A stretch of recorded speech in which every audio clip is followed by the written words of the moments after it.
Attacking Third Sunday night NWSL Week 10 recap edition. Thanks for hanging with us alongside Sandra Herrera. I'm Lisa Carlin. Holy cow, Sandra, catch your breath from that San Diego game. Have you caught your breath yet? You know what? I feel like this was like a cathartic experience. What an incredible game. Loved it end to end. Absolutely. Spoiler alert. San Diego Wave put away 5 on the North Carolina Courage. It ends 5-2 at Snapdragon Stadium. And San Diego, they advanced to 6 straight undefeated on the season. And on these Sunday night episodes, we always have a little extra special treat for us. So if you're with us live on YouTube, like this video, join the combo in the chat. If you're listening as a pod, like this and leave us 5-star rating and review, because man, we have a special guest for you. San Diego Wave goalkeeper Kailen Sheridan joins us live from the tunnel. Kailen, what's up? Let's go. I came in so I could hear you guys. It's better in here. So you can hear us now. I can totally hear you now. Yeah. Okay. Congratulations on an absolutely electric and entertaining game. From your perspective, standing in net, was it as entertaining as it was for us at home? Absolutely. I mean, 5 goals is wild at home, and on a great team like North Carolina, that's just unexpected, but really proud of the girls in the shift. And it was a roller coaster of emotions. They obviously got one early, and then we just had to come back and claw our way back in, and just damn proud of my team, honestly. But I was with you guys feeling it all. Right on. Sheridan, I got to ask, a lot of goals in this one, but San Diego has done a pretty good job of keeping things defensively sound when they need to. And I think there were a lot of question marks around that going into this season, especially with like new additions on that back line. What's it been like at this point in the season, having had so many games with Maroney or even Trinity Armstrong at this point? And how are you all sort of gelling right now, 10 weeks into the season, would you say? Yeah, really well. I mean, I think there was question marks, but I knew that we had incredible people and players. It's just how we got the best out of them and when we got the best out of them. And we're starting to already see that. And I mean, I'm really proud to play along the girls that we have. And I think anybody can come in there and make an impact and play their game. And everybody's kind of learning together right now, which is really fun. Nobody's kind of like behind or ahead too far. We're all figuring it out together. And I think that's the most important thing, and why we're being successful, and how we're just, able to throw somebody in there in the last seconds of a game and they just gel. It's very terrifying for other NWSL teams that you say the team is still learning and growing as a group, and this is the output we're getting right now. Girls are starting to come in, but I hold strong to the fact that we're very much still learning. It's 6-match unbeaten streak right now that this takes you to. Where has the growth been game after game to get to this point? I mean, we don't really look at what happened already. We learn from it, but we're really focused on each team individually, and they bring such different skill sets and tactics. And I think the coaches have done a really good job preparing us for the different styles of play we're about to see. But ultimately, the most important thing for me, and I think for our team, is that we play our game. And I think when we weren't successful and when we kind of start to shake a little bit is when we start to fall into other teams' traps and play their style that they want us to play instead of how we want to play. And when we calm down and when we get back to our roots and our identity, we're flying. For 10 weeks into the season, the coaching staff, I want you to speak to us a little bit, because there were a lot of new acquisitions in the team. And when you look across the roster, you can pluck out all these internationals, yourself included, though you've been with the team for a few years already. But on the sidelines, whether it's, Jonas Eidevall or even Becky Tweed, what have maybe been some of the key points from this coaching staff that you yourself, even as a veteran of this league, has sort of picked up and run with? Well, I think that each player's come in with individual talent, and like the coaching staff has put it together and found a way to be cohesive. And that's the struggle of soccer, and it's like a chess game. You got to find how the pieces work together, and we're still figuring it out, man. It's not nearly where we want it to be or where he wants it to be. and we're okay with that. I think it's just how long is that going to take, and what else do we need in order to make that happen? But I think it's the intensity and the work rate that I'm really the most proud of right now. The skill is there, and it'll come. Mhm. It'll come. It's very evident watching this group as well. There was a heavy knock between Adriana Leon and Casey Murphy, goalkeeper for North Carolina Courage, during this game. You ran over to Casey. You gave her a heads up. How's she doing? Yeah, she's good. I mean, you never want to see anybody go down like that. This team, our team, or the opposition. And I obviously have a spot in my heart for goalkeepers, and we all kind of know each other at this point, and we train together in the off season, and we've created like a great bond. Nobody knows a goalkeeper like a goalkeeper, man. But she's good. I think that's a tough hit. It's the worst. Yeah. It's the worst situation to be in as a goalkeeper. But proud of Dree, but I'll always be there for Case at the end of the day too. For sure. I got to ask you, Kailen, you're joining us live in San Diego right now. And you're also joining us live on our own live show. You might not know it, but we've got a ton of folks here in our live chat who are here for the late night game for San Diego. They're going bonkers. They're loving what y'all did tonight. I love it. I want to give you a chance to show them some love and give a little special message to the fans there. Absolutely. I mean, I say it to our fans all the time. We couldn't do it without them, and we're so grateful for all the love and support and the attitudes and all of it. I love that kind of loud obnoxiousness of our fans, and opinions are opinions, but support everybody, man. I think we have the best fans in the world. They love and they root, and that's all that we need, and it keeps the game going. It keeps it strong. And I'm about to head out to see my family and my fans, but thank you guys for everything, and keep watching the show, man. Late night on Sunday is the best time. It is the best time. They're like, hey, is she in Space Mountain? This tunnel is awesome with all the lights. They give us little BTS it's tour. Pretty cool, awesome. Right? Yeah, it's right before cool. The locker room. Well, that's all you get. Kailen, thank you so much. Congrats on a huge win, and thanks for joining us. Adios, Kailen. That was it. That's all we got from her. But that's a vibe. That's a vibe check, my dude. 100%. Incredible. Sandra, she says this group is still learning and still growing together, and they just put out that performance. We're what, 3-ish, 2-ish weeks from the midway point of the season, and a team that has already sort of started to separate themselves from other clubs on the pitch this year is already kind of just feeling that loose, as if they haven't quite yet hit their peak on a 6-game streak. Incredible, man. Incredible. And that's something that head coach for San Diego, Jonas Eidevall, has talked about a lot as well, that there is so much growth for this team and where they want to be. And of course, we are only 10 weeks in, which it feels very young, but the performance that San Diego is consistently putting out there, the game plans that they are executing week in and week out, but the collective focus also from San Diego, Sandra, that they know this is just another step to the goal of where we want to be as a team in week 12, in week 20, and at week 26 at the end of this season. And the fact that they're all bought in with a new coach and so many new players that are new to San Diego, new to the league in general, in the NWSL, says a lot about what is being built at San Diego right now. 100%. I think for me, that's the biggest thing. We didn't get too into the weeds a little bit here because we're all high off of this performance between both of these teams tonight. But I remember chatting with Kailen Sheridan for a bit at Media Day. She was so gracious with her time, took a lot of questions, and kind of took a leap of faith on all of that newness for San Diego, because those were the question marks. There were a lot of headlines around San Diego heading into this season with so many different off-season, off-the-field issues. And to go into a media day to talk about some of these things, I thought it was very professional of her to do so. And like a big part of that, again, we're maybe these first-year players or newer players.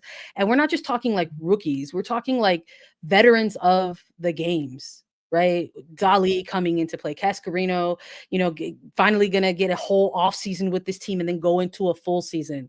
Gia Corley, there's so many that you can go across. Leon and her arrival, like it takes time for that kind of stuff to come together. And then you look at the sideline, which I love that she was able to touch on the coaching staff for a bit. Because not only do you have Eidevall, you have Becky Tweed on that sideline for a lot of experience. So it's like a lot of experience, but also just like first year energy. And like you never really know how that's going to go. And yet here they are.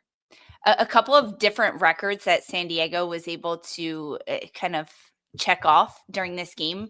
5 goals in a game, so that's a new club record in the standings, right? They jumped back up to number 2, but the 13 different goal scorers, Sandra, they hit 12 and 13 different goal scorers through 10 weeks of NWSL play, plus Gia Corley getting on the score sheet as well with an assist. That is now 8 players with an assist at San Diego. Only Orlando Pride has more. So the flexibility of the goal scorers and the providers is fantastic because they're flowing, they're in and out of different movements. They're all bought into this collective game plan of what they want to do and how they're going to play. But 13 goal scorers and 8 different players with assists through 10 weeks, to me, that says a lot about the depth and the consistency of San Diego. The deeper the roster, the more dangerous the team. That's what they say about us here at A3 too. And we're adding depth and experience to our roster tonight because we're welcoming back an old friend of the show, fresh off calling San Diego, North Carolina game into the A3 booth with us, Jordan Angeli. J Money, what's up? Oh my gosh. I did not know we would be talking depth of the squad right now. And here I am, just to, it really is you guys. It is. You guys are the starters. I come in as the super sub. Call me Melanie Barcenas. Let's go. That's not a bad player to be compared to, Jordan. You really pulled the top one out of the hat there. But holy cow, this game, I mean, we were just talking about it. We got to chat with Kailen Sheridan a little bit about how electric it was, what this team is looking for. You chatted with Adriana Leon, but give us some of your thoughts initially of this game and how it ended. It felt like there was going to be something had to give, right, in this game because both of these teams are excellent in possession. They haven't been giving up a lot of goals, but I guess they do now. And it felt like to me that when you have these types of games, it is the team that takes their opportunities by the scruff of the neck and they figure out a way to put the ball in the back of the net. And I just thought San Diego managed the numbers of North Carolina centrally really well, didn't let them play through there. And then when they attacked with numbers. And they get a goal off of a set piece. They get goals from transition. They get goals through good buildup. That's a sign of not just a good team, you guys, a great team if you can get goals in all those different areas. I want to give a little bit of love to North Carolina too, and chat about them and this game plan coming into it. We've talked a lot about San Diego already, but this was a group that knew that this was going to be a battle. I think on the call, Jordan, you and Allie said a number of times it was going to be a chess match. And I know that Sean Nahas leans into games like these and how he can technically and tactically outsmart the coach on the other side of the touchline. They scored first. They came back in this game. It was looking pretty positive until it wasn't, and things took a left turn from them. What positives did you see out of the Courage in this game? Did I see? Yeah. I think when you look at the chances that were created from the Courage, minus at the end where I think they got a little too direct in the way that they were playing, they created some good chances. So you're going to be happy with that. I think they weren't as good playing through the middle of the field. But even in that, Reily Jackson had a good game. I thought Denise O'Sullivan still managed to have a really good game too.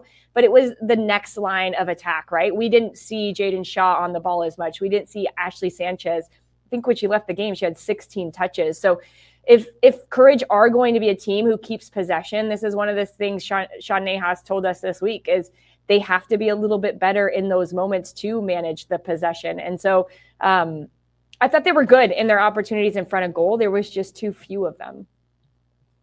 I love the combination play that we get to see from Ryan Williams getting down the flank and Rao down the other flank.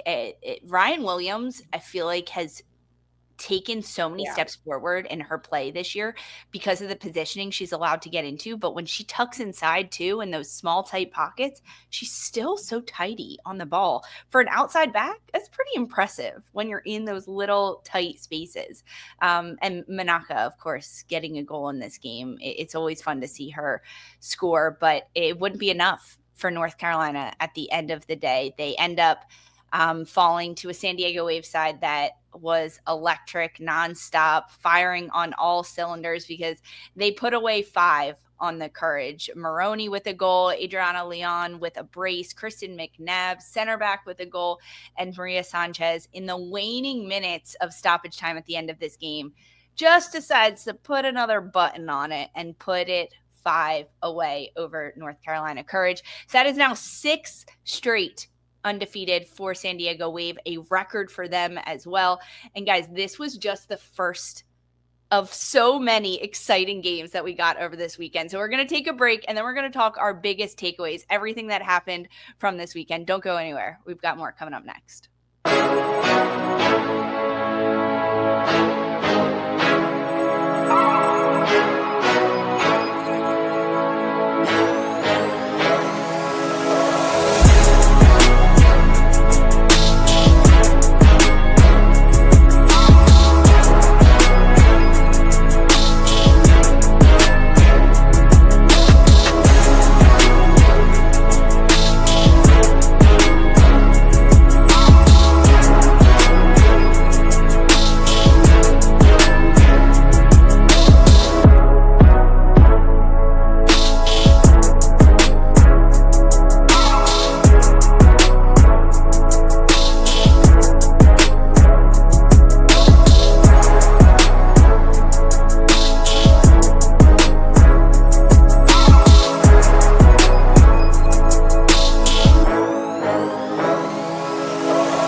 Hey everyone, welcome back to Attacking Third. Jordan, you get a chance to breathe now. We pulled you right from the game into A3. Take a deep breath, my friend. Yeah, breathe and also wipe my camera off because my goodness, I look like I was in a different planet, you guys. We're glad we can see you now. Yeah, it was a little smudgy there, but good to be back, the real me. little smudgy. NWSL week 10, fam. We had some very interesting games. A lot of goals, different goal scorers, some records broken. A lot happened. And this is probably my favorite segment of our recap shows because we just talk biggest takeaways, the things that stood out to us across the weekend. There were two teams that did not compete this weekend, Portland Thorns and Gotham FC. Otherwise, 6 matches across the board, Sandra. And when you watch these in between your Shakira concert, live dancing that we got to see on your social media, fantastic. What stood out to you in NWSL? Well, I'm definitely going to kick it back to Friday because I definitely had to tune into those games. So I knew I was going to be occupied on Saturday with Miss Shakira. But I'm here for the Barbra Banda hat tricks. Give them to me and put them in my veins. Incredible stuff. And there might be a layer of perhaps the casual fan stumbling into a game and saying, okay, here's a really good team. And this other team that just happens to be kind of lingering in the bottom half of the table. But Utah was cooking on this night. You know, this was not, you see the scoreline, you're just kind of like, okay, like they done and dusted, took care of business.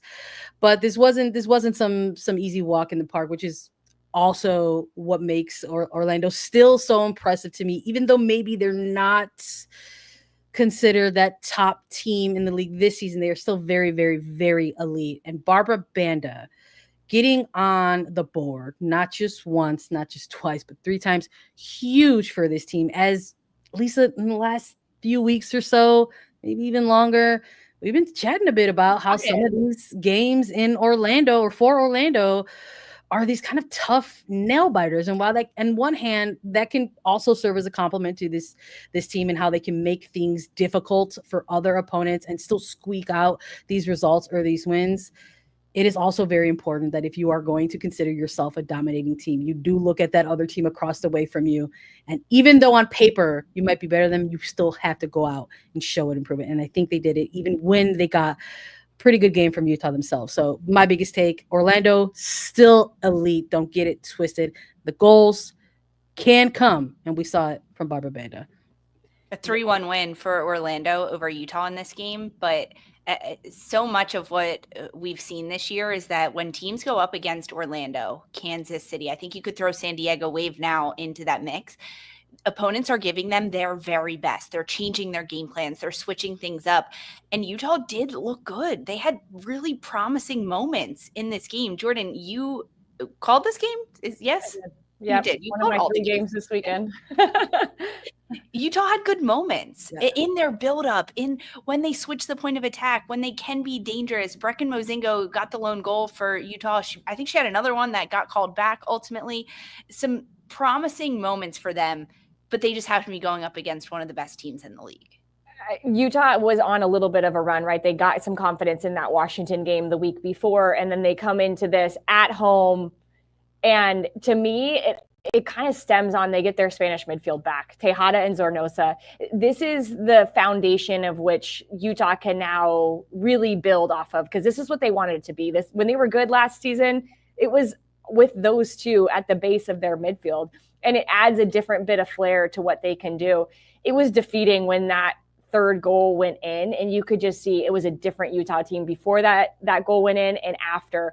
But the one thing that they need to be better at is, if you are going up against Barbra Banda, Shawinga, Ludmila, you can't play your line of your line of defense at the half field. You know, it's one ball from Haley McCutcheon, which, you guys, was her first assist in Orlando.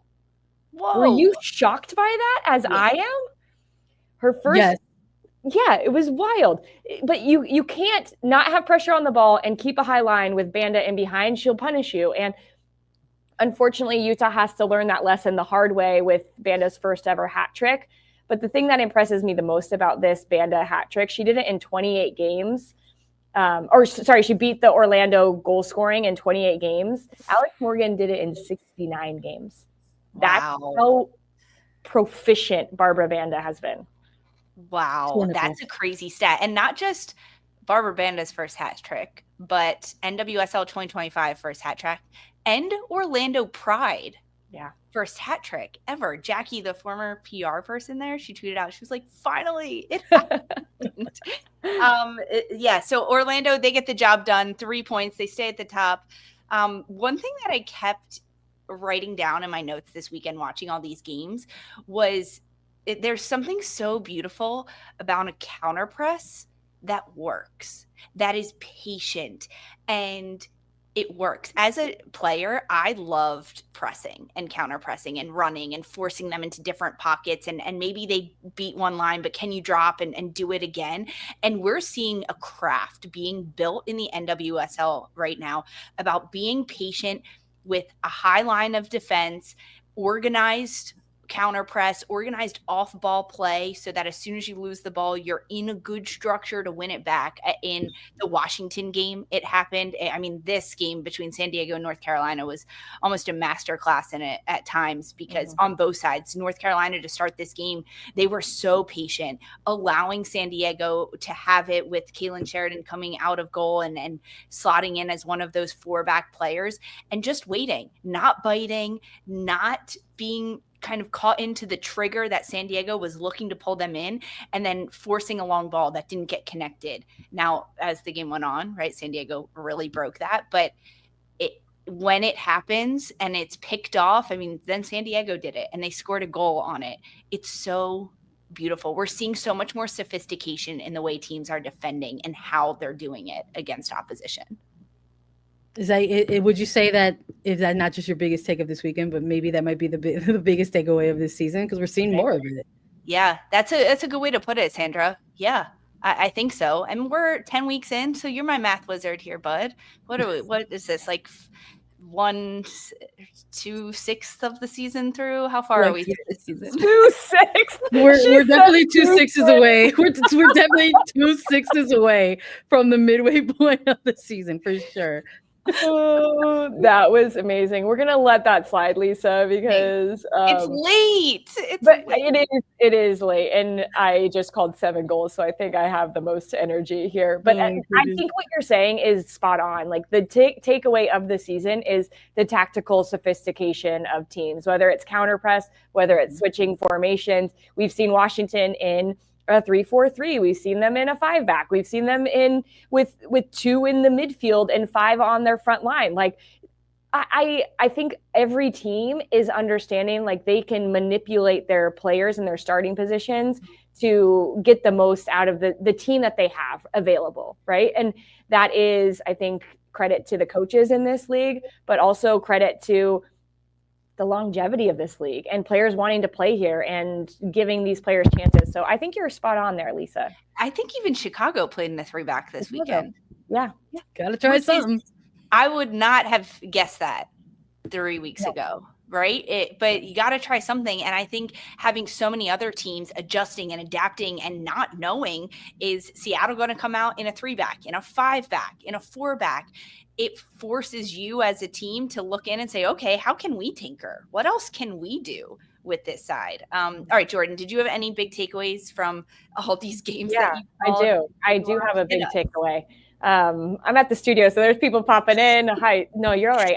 My big takeaway is that this Angel City team has the real deal in Reily Tiernan. She has scored some good goals in NWSL, but the goal she scored in the game against Louisville, where she picks up the ball, she spins on the half turn, I think there's 3 players like trying to catch up with her, and she still manages to find the back of the net.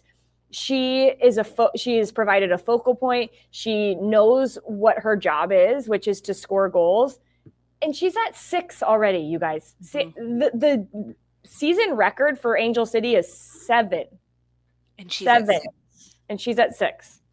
I like her. Don't you like her, like, New Jersey attitude too? I am here for it. Yeah, she's a dirty Jersey girl. She is. Yeah. She's bringing the dog a bit to change the shitty, and I'm here for it. Jordan, now I have to ask about this, because Angel City just signed the Icelandic goal-scoring machine, Svendis Jonsdottir. How does that change what we might see from Reily Tiernan? It's a good question. I think it'll be interesting to see Tiernan have competition, but I don't see why you couldn't find a space for Tiernan to be on the field, or a Jonstadter, right? Like, could you play with an inverted winger and it looks almost like a two front at times with Jonstadter and Tiernan up front, and on that side getting Giselle Thompson high, right? So the thing with Angel City that we have all been like hoping and praying for ever since this team has come into the league is entertaining, attacking football, that you want options, and they have options now. And I think the only thing that makes you better if you're performing is competition. And so I think that's going to continue to make Reily Tiernan better. Looking at this Angel City game, they took on a Racing Louisville side. Ultimately, Louisville defeats Angel City 3-2. Which might seem surprising if you haven't been paying attention. But this Racing Louisville team, they came up with 3 points on the road, and now they're above the playoff line. Finally.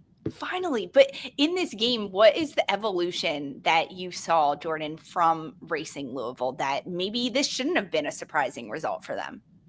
Well, they have, I think they're top 2, I think, in the league for big chances created. So chances that should lead to a shot, that should potentially lead to a goal, right? Chances that you would expect someone to score. So they are creating, but it was the shot choice in the end, or that last decision, that hasn't been there for Racing. And I thought in this game, they were 100 times better than they were in that Seattle game with shot choice, not forcing things, getting more shots on target.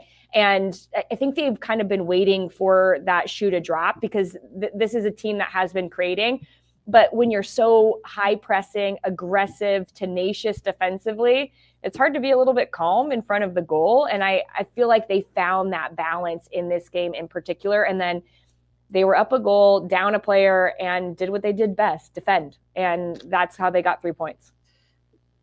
Plus a little red card at the end there, Kayla Fisher.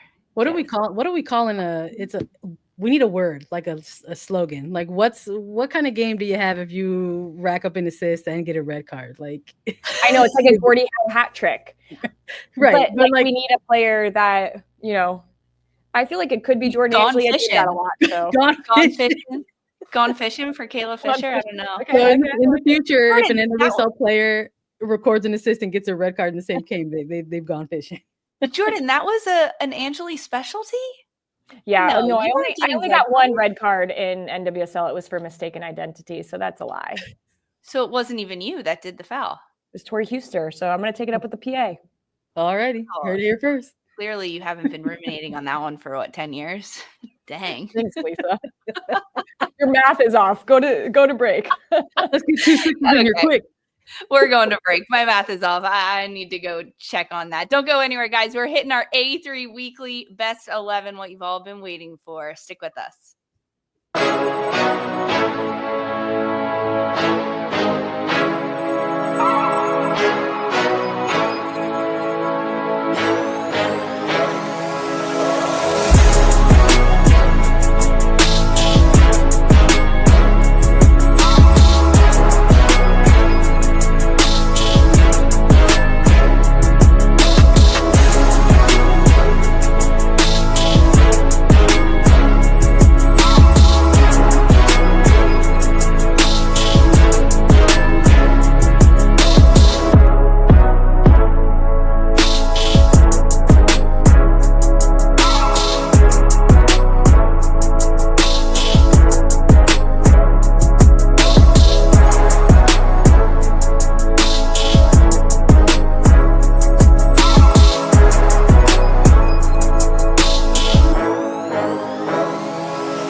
Welcome back to Attacking Third. It is time for our A3 weekly best 11. You've all been waiting for it. People are already dropping suggestions in the chat. So Jordan, this is how it works. We each take a line and we pick it. We're also going to drop in coach of the week and captain of the week. Captain doesn't have to be in our starting 11. I have the front line. Sandra, do you have our defense? Are you in the back? I've got all. Look, you guys want to keep giving me the back? I'll work out the back. Let me cook. All right, well, that's where we start in A3. We love defense, so we're starting in the back, bud. You up first. All right, let's do this. Maybe there's a little bit of a theme here in my back line. All of them I've noticed had some impact in the attack, found themselves on the scoreboard, I think with the exception of one. But we're coming off of this game on the late night. I've got to get Maroney on this back line. Has been putting up incredible performances for San Diego Wave. Tonight was no difference. She's typically serving him up, creating chances, recording those assists. Tonight, actually getting the goal. So I've got Maroney on that back line. I've also got Casey Kruger on this back line, who was also responsible for an assist for Washington Spirit. I've got Emily Sams in this one for her just incredible consistency for Orlando as always. And I've got also to round out this back line, I had to put Aaron Wright on this back line. I need people to put some respect on Aaron Wright's name. This is a player that constantly covers so much ground, does so much work. I think that goes unnoticed, but coming out of this week, getting an assist in this game for Racing and really coming off for me as this player, it's really proven to be part of that catalyst of players who are kind of turning things around and helping Racing turn this corner. Lisa, we had her in a post-game interview on here not too long ago where they kind of conceded that draw a little bit, but the energy from Aaron Wright I thought was just like incredible. Absolute professional, said this is going to be the one, and it sort of feels like after that wild draw they really turned things around. And so I've got her rounding out the four in that back line. I'm going to give love in the goalkeeper position. It was tough for me because it was down to two players. Silkowitz was an interesting case for me, but I'm going to stick with my gut, and I'm going to go with Anna Morehouse. And I know folks are going to say, what, Utah game, huh? But this is a goalkeeper that had to face 14 shots from this Utah squad, 5 on target. I'm going to give her due. I'm going to put Morehouse in net. Wow. Okay, so I'm going to give a shout out to Jordan Bloomer in goal for Racing Louisville because she has had to step into this team and in just a few quick weeks turn it around. I think kind of a lot of it goes off of what you said about Aaron Wright. You need someone to do that. And Jordan Bloomer has not been touted as a leader. We're frankly, even an NWSL goalkeeper. These are her first minutes consistently that she is getting. She has come up with huge saves in this game against Angel City. The goals that were scored against her were the banger by Reily Tiernan and then a penalty that was uncalled for, frankly, thanks to Kayla Fisher. So a penalty. Otherwise, Jordan Bloomer kept Angel City at bay and truly helped Racing Louisville win this game. Yeah, that little tip she had over the bar at the end. That was sick. I'm gonna concede Bloomer to you because I'm high on Racing, so I don't need too much convincing right now for that. And I'm gonna go ahead and give that. So I'm gonna swap Morehouse for Bloomer because I feel pretty good about my back line. I don't really want any holes back there. Yeah, your back line's pretty good. I had Kayla Sharples on mine because I just love a defender goal. I love it. But they didn't need it in this game. So it was also against Chicago. We keep bringing that up a lot on this show. Sandra, this has just got to be difficult for you, huh? It's been hard. You know what? When you're already dead in that regard, I can't be hurt. When you've already sort of put up your walls, you're like, Yeah. I like this. I like Bloomer in goal. She gives this vocal presence and like a bravada, I think, that Louisville is missing. And Aaron Wright is such a good shout. She surpasses 15,000 minutes. This is a player who's been in NWSL forever. And with so much turnover in Louisville, has done a good job of being a mainstay in that back line and really provided some continuity for them. So I like that. And then you get some goal scorers in there, and Casey Kruger with her assists. Like, I love it. I think you did a great job. Oh, thank you. I also wrote down Avery Patterson, but then the rest of the Houston game kind of funny, right? fizzled out. So I'll give you these. I like this. Okay, so Maroney, Kruger, Sams, Wright, and then Bloomer is our goalkeeper. Let's move up the field. Our midfield core, Jordan, who stood out to you this week? You guys, it's hard.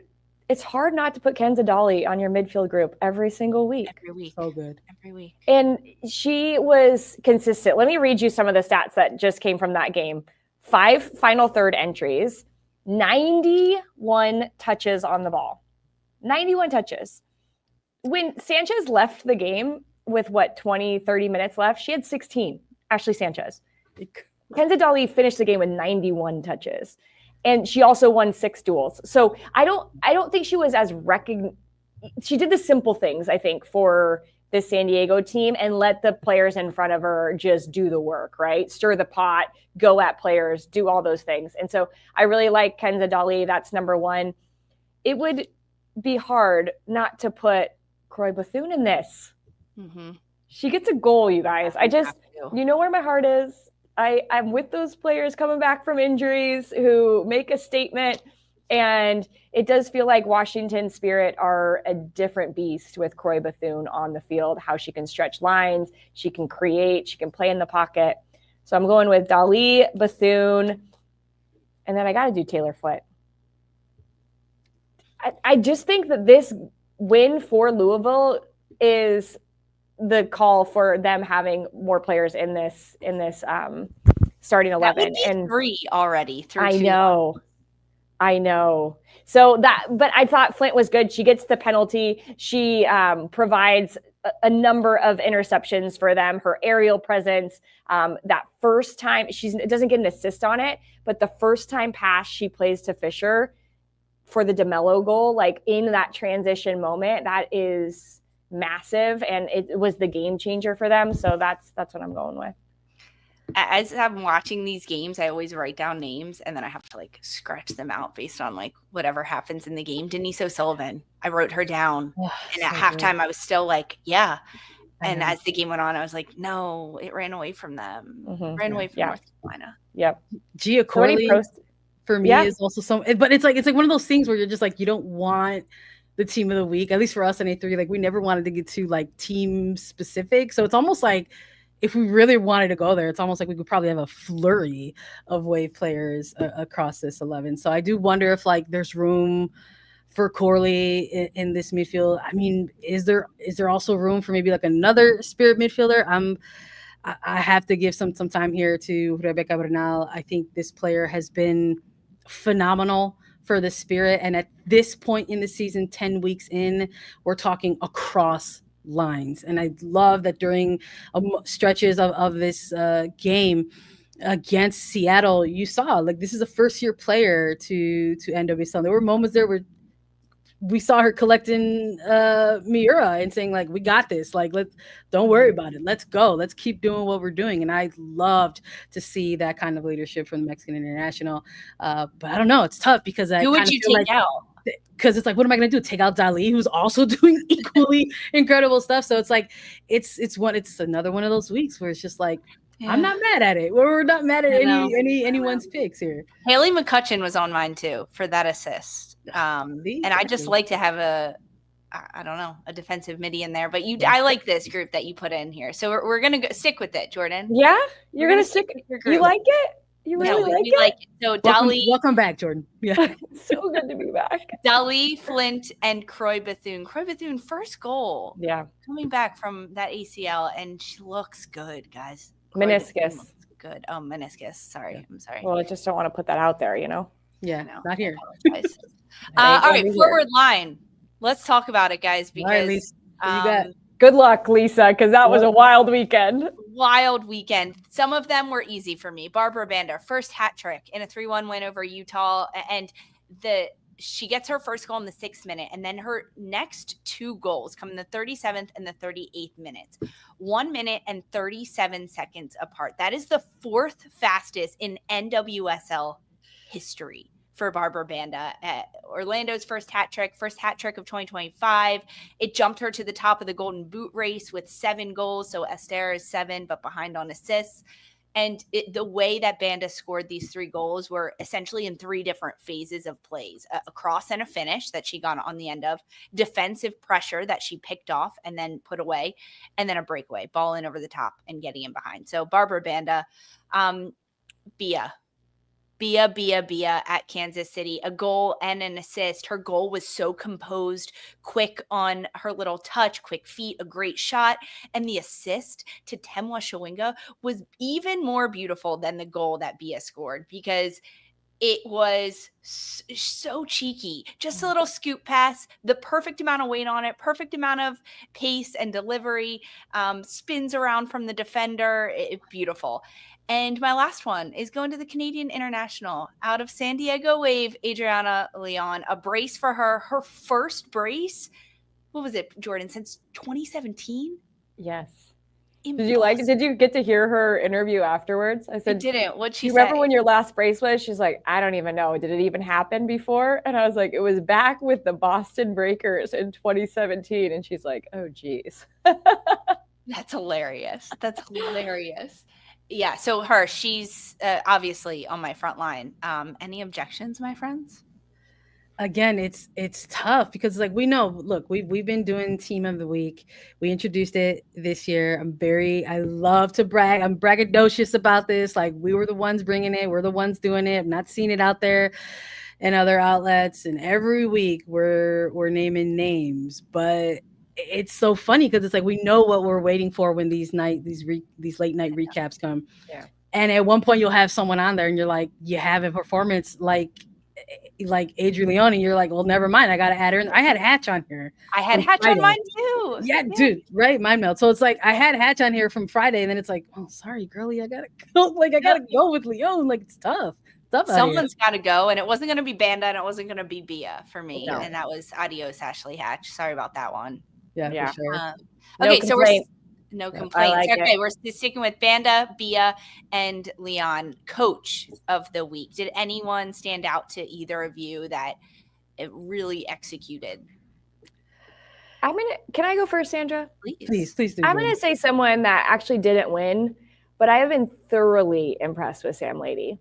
In an interim role, he took an Angel City team that never had an identity, couldn't figure out who they wanted to be, and they are a team that looks like a difficult team to play. And they were riding a good streak. They ended up losing here.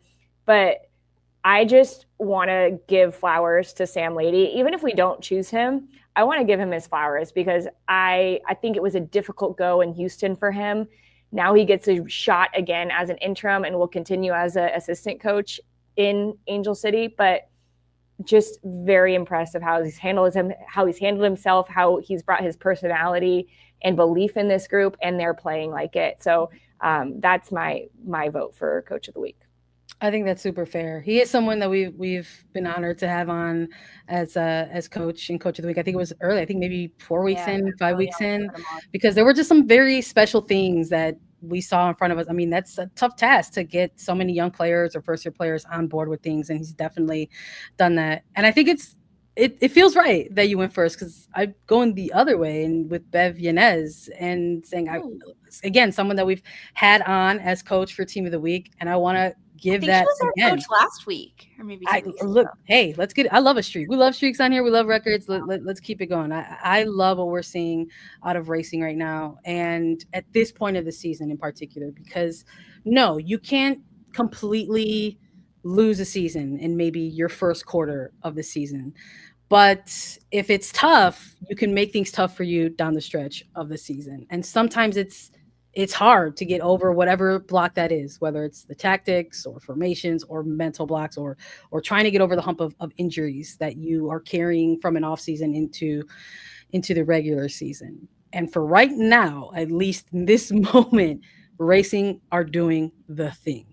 And Bev Yanez is huge in that capacity, and honestly along the coaching staff as well. Got to give that little special shout to Carmen Moscato as well.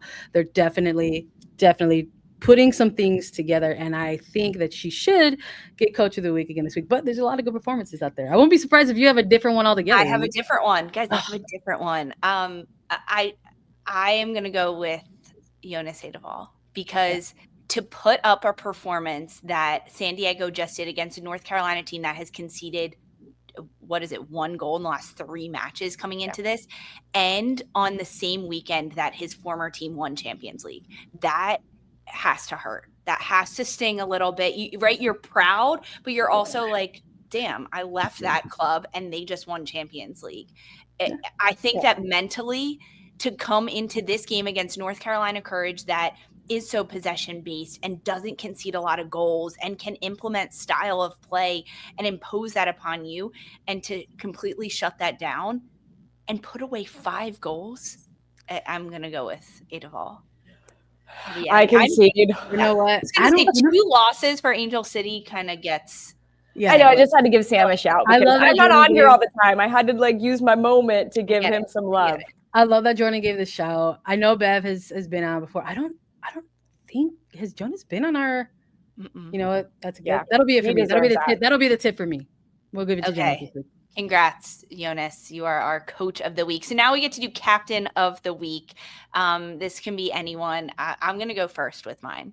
Mine is going to be Angel City defender Madison Hammond because she got her ponytail yanked out of her head. Oh, no. Goodness gracious, and Lisa. She composed herself. Do you know how mad I would have been if that happened to me?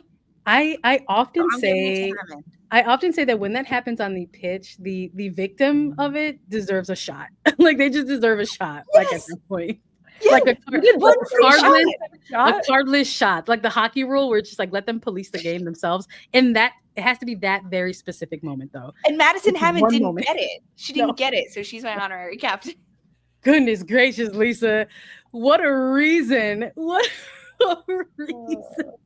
All right, Madison Hammond for the ponytail victim. Okay. You know what? I made a case for this player who's not on our team of the week, so I'll just keep it going for that. I'm gonna go with Rebecca Bernal. I'm gonna keep it there because the MVP race is gonna reach a point where things are gonna start heating up because we're going to see that midway point of the season very, very soon. And I think at one point we have all agreed that Debinha was probably leading that race. Maybe sub-leading that race is in Alyssa Thompson. And then it sort of feels kind of wide open. And it's because it feels so wide open, I can't help but think of this player. And I know that at that midway point, there's going to be moments where not only are teams going to continue to separate themselves from others as contenders versus pretenders, but players are going to start getting more hype reels on what they could be up for as far as individual awards. And my concern is that things like midfield of the year or defender of the year, what happens when you have a player that is doing all of this incredible work so quietly week to week?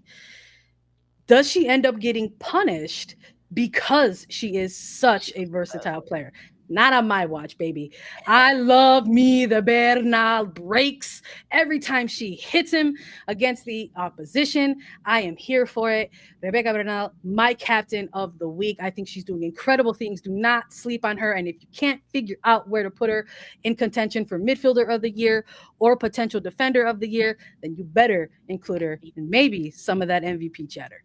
Just put her in both, Sandra. I mean, I think you can pick everybody right there that we are voting Bernal. But I'm going to give you one more person. All right. I'm going to give you somebody different for the captain because the national team rosters got dropped earlier this week, and you guys have not done this show since then. So I'm going to go with one of your fellow colleagues. I'm going to go with Lola Banta. This is a player who has been a star for so long, consistent, being herself, playing every single week with such energy and captaining this Kansas City team. And she finally gets it. She gets her call up to the U.S. Women's National Team. Her team gets a win this weekend in Chicago. Lola Banta, you're my captain of the week. That's a good one. Let's Guys, go. These are good captains. We didn't give you lady, so I'm going to give you low. Let's go. I don't know, Sandra, your speech for Rebecca Bernal. It was so good. I was like, do I even say low after Bernal? We need to clip that and run it when we're starting to talk about awards at the end of the year, because There you go. you need to be running the campaign for Rebecca Bernal. But yeah, let's give it to Lola Banda. Jordan, thanks. This was a good one. This was good. This was fabulous. Guys, you, this was our Sunday night recap. Thanks for hanging with us. If you're on Golazo Network, have a fantastic night. If you're on YouTube, if you're listening as a pod, guys, we have an extra special treat for you. It is A3 Extra Time. Don't go anywhere. We've got one more special segment planned for you. Stick with us.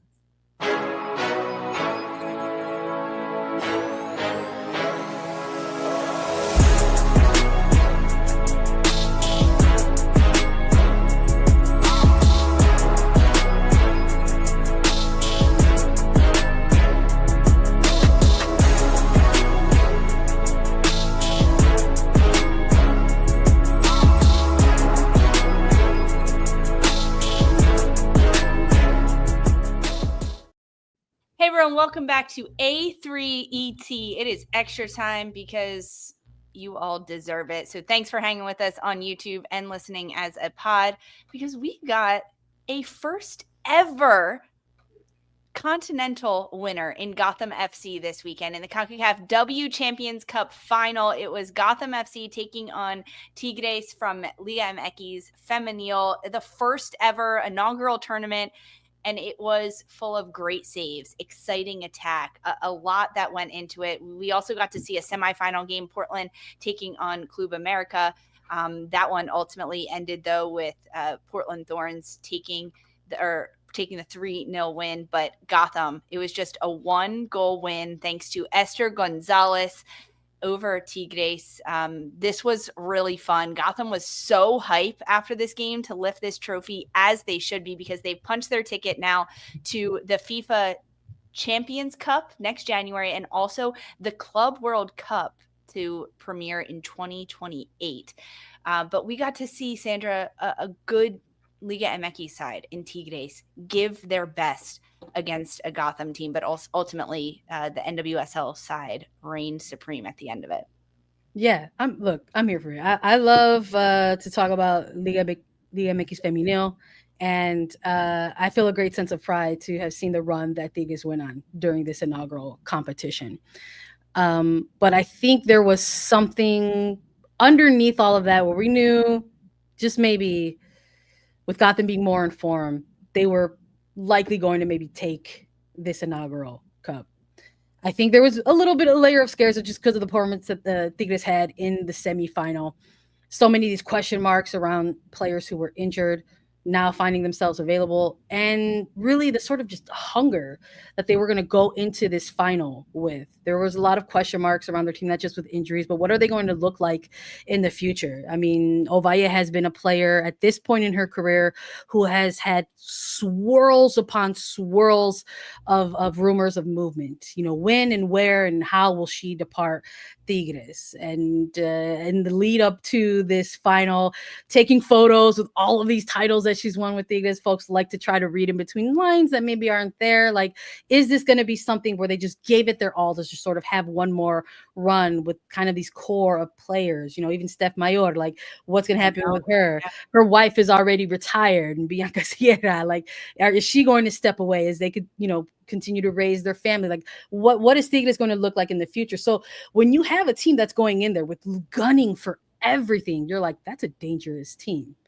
But Gotham looked so lethal on this night. I'm quite frankly more surprised that the result ended up playing out the way that it did. Mm-hmm. So narrow the scoreline on a penalty, a rebound penalty.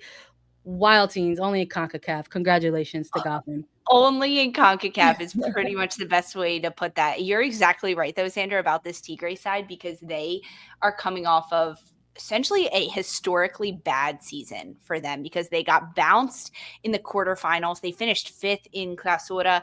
They were dealing with so many injuries, as you mentioned, at the end of this year, and they're used to winning. They've won their league 6 times. That's a record in Liga MX, and they couldn't finish. So this was their chance to prove that they are not only the best in Mexico, as they want to be in Liga MX Femenil, but also the best in the continent, the best in CONCACAF. And so often we talk about NWSL being one of the best leagues in the world, and Liga MX Femenil is saying we are right up there with that conversation. And this tournament, these competitions, the semifinal and the final, I think proved that these teams can hang. It needs to be in season, right? There's a lot of factors going against Club America and Tigres in this game. Meanwhile, Gotham and Portland, they're in the middle of their season. They're on the incline. They are on the up and up in terms of form and how they're playing right now. Well, that's always going to be the hardest thing, right? Is to get the seasons on the same track and where all the teams in the tournament are clicking and in form. But Lisa, I had a game last night. I was not able to watch this game, but you just said Gotham dominated. Gotham has not been dominating in NWSL. What was the difference that you saw from Gotham in this game that they need to bring with them when they come back into season in 2 weeks? Gotham was adjusting to what Tigres was giving them because I think surface level in this competition, it was, okay, it's going to be really physical. Tigres is going to hit us when we're down. They're going to not take no for an answer. It's going to be a much more physical end-to-end game. And Gotham leaned into that. They said, okay, we've got our front runners of Jace and Esther up top. Let's send them. Get them in behind. Midge Purse, if we can get her 1v1, go. And in NWSL league play, I think Gotham's trying to play with it too much. They're trying to build up through their midfield or build out of their back so much with Ann-Katrin Berger. That didn't really happen in this game because Tigres had Tembi Katlana running her down in the back. And Gotham was like, all right, let's send it. Let's go. And when you get Midge Purse going 1v1, she drew the penalty, the first one that came in this game. She stepped up to take it, and then it was Itzel Gonzalez, the goalkeeper for Tigres, who stood on her head during this game. She saved the first penalty. Then there was a second penalty that came. Emily Sonnet got essentially body slammed to the ground. She leaned into it a little bit, but it was a bit of a bear hug tackle. And Gonzalez saved that penalty as well. She saved 2 penalties in this game. Yeah. And that's the Gotham that we see in NWSL, where they're not putting away penalties, where they're not being really clinical in those small moments. It was the follow-up that Esther was able to score, and that was the difference. We know Emily Sonnet likes the dark arts, so we know that she plays into that. But you need to do that in finals. You have to be willing to play the game and find the reward. You mentioned, Sandra, some players that might be leaving. I like to stir the pot a little. Like, where do we want these players to go? Where would you want them to go in NWSL? Oh I want Jackie Ovalle in NWSL. Yeah. Selfishly, right I mean, I would love to see Ovalle in NWSL. Long rumors if you've been around. I mean, at one point tying her to Houston. I think at one point even tying her to Utah, dropping some insider stuff. But yeah, I'm curious, what are the teams right now that are not desperate, I want to say, for winger. But goal scoring. But I was gonna say, I think a player like Ovalle could do some very special stuff with the Courage. Of course, people will be like, you need to center Chicago because Chicago needs help. I also want this player to thrive, and I just don't know if that's the system that's going to work. And I would love to see Ovalle in a Courage setup coached by Shana. See how it goes. But could the formation that they're playing right now put her in the best position? Right, we really haven't seen much of wingers in terms of Tyler Lucy, right? This formation that Ney has to set up with now, it doesn't have 7 and 11s, and that's where Ovalle thrives. Lucy's getting back in it. I was like, and some people might be like, because she's willing to adjust and play other positions. Is Ovalle? I'm curious if maybe like Thorns could be like an option for Ovalle, but it's like who do you take out at this point? I again selfishly I want to see this player week in and week out. I would just take her anywhere It's at this racing point. Louisville. Yeah, but who do you take? Who are you going to take out right now?